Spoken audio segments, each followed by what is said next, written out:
Oi pessoal, a leitura que eu vou gravar hoje é uma leitura de uma personalidade que eu venho me interessando por saber mais, que é Pedro Lombardo. E eu achei um escrito de uma audiência aqui de 2009 do Bento XVI sobre o Pedro Lombardo e eu gostaria de ler, tá? É de 30 de dezembro de 2009.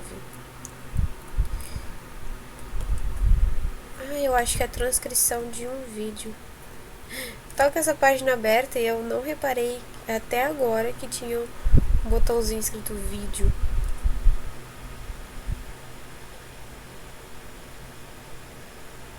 O vídeo não tá mais disponível. Eu não sei se é transcrição do vídeo, mas eu acho que sim. Eu vou ler, é bem curto, tá? Vamos lá. Pedro Lombardo.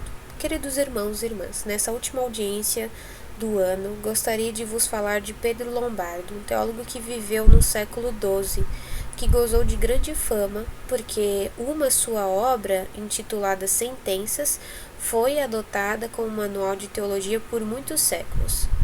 Quem era, portanto, Pedro Lombardo? Mesmo se as notícias sobre a vida são escassas, podemos, contudo, reconstruir as linhas essenciais da sua biografia. Nasceu entre os séculos XI e XII, nas redondezas de Novara, no norte da Itália, num território outrora pertencente aos Longobardos. Precisamente por isto foi-lhe dado o apelativo Lombardo.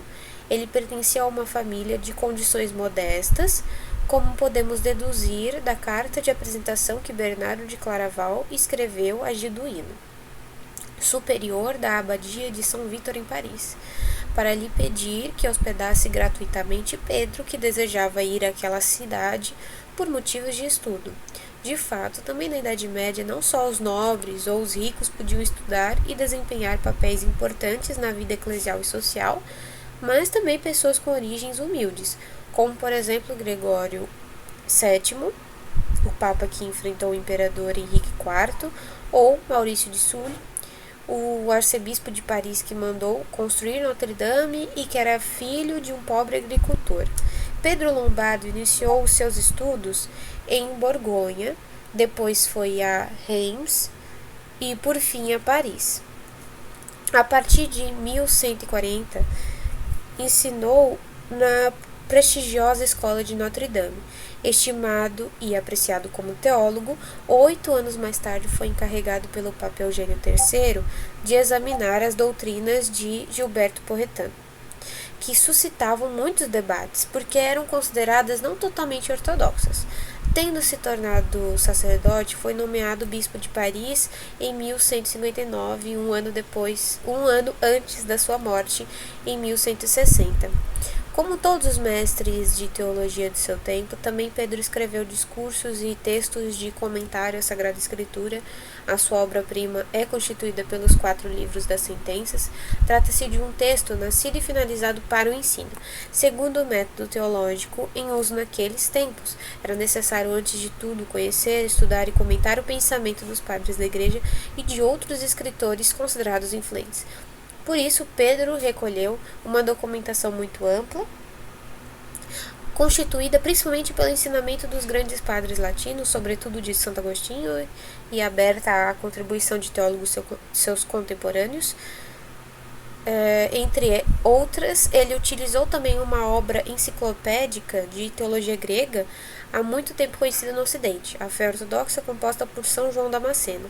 O grande mérito de Pedro Lombardo é ter organizado todo o material que reuniu e selecionou com cuidado num quadro sistemático e harmonioso. De fato, uma das características da teologia é organizar de modo unitário e ordenado o patrimônio da fé. Por conseguinte, ele distribuiu as sentenças, ou seja, as fontes patrísticas, sobre os vários argumentos, em 4 livros. No primeiro, trata-se de Deus e do mistério trinitário. No segundo, da obra da criação, do pecado e da graça. No terceiro, do mistério da encarnação e da obra da redenção. Com uma ampla exposição sobre as virtudes. O quarto livro é dedicado aos sacramentos e às realidades últimas, as da vida eterna, ou novíssimos. A visão do conjunto que se obtém disto inclui quase todas as verdades da fé católica. Este olhar sintético e a apresentação clara, ordenada, esquemática e sempre coerente explicam o sucesso extraordinário das sentenças de Pedro Lombardo. Elas permitiam uma aprendizagem certa por parte dos estudantes e um amplo espaço de aprofundamento para os mestres, os professores que delas se serviam. Um teólogo franciscano, Alexandre de Ales, que viveu uma geração depois de Pedro, introduziu nas sentenças uma subdivisão que tornou mais fácil a sua consulta e estudo.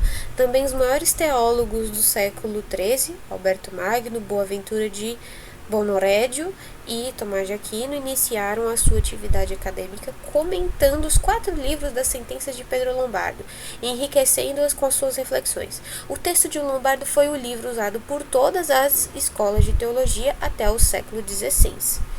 Desejo ressaltar como a apresentação orgânica da fé é uma exigência irrenunciável. De fato, cada uma das verdades da fé se iluminam reciprocamente e numa sua visão total e unitária, sobressai a harmonia do plano de salvação de Deus e a centralidade do mistério de Cristo.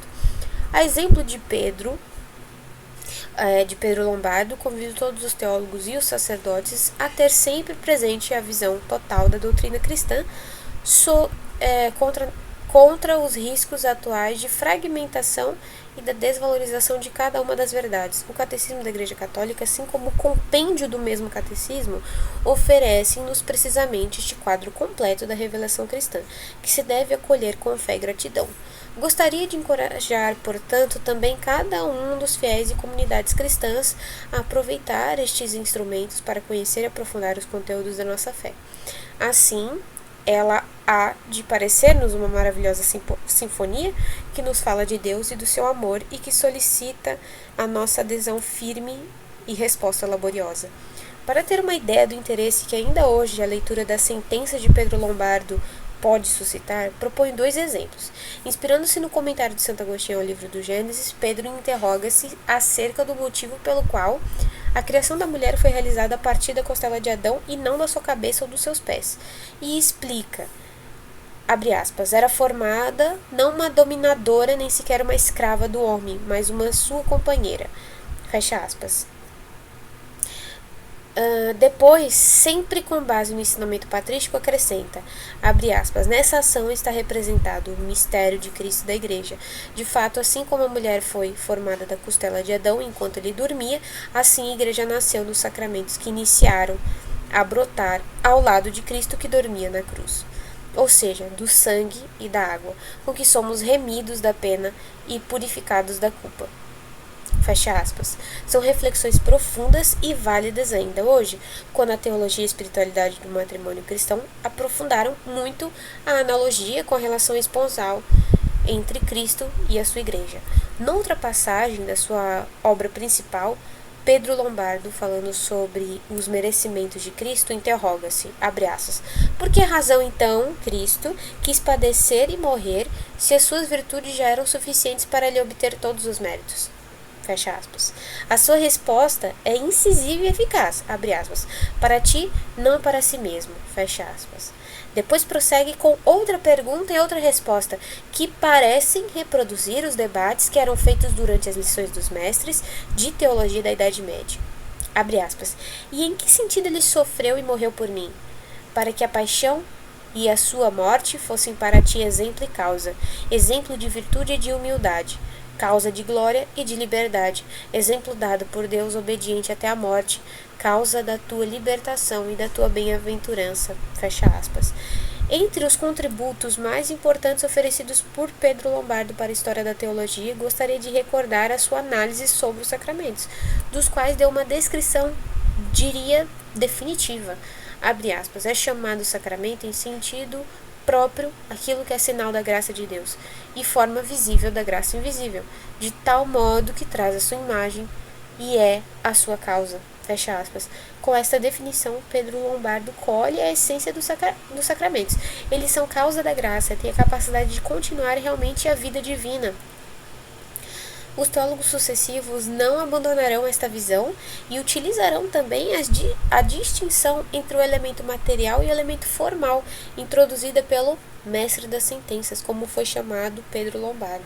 O elemento material é a realidade sensível e visível. O formal são as palavras pronunciadas pelo ministro. Ambos são essenciais para uma celebração completa e válida dos sacramentos. A matéria, a realidade com a qual o Senhor nos toca visivelmente, e a palavra que dá o significado espiritual.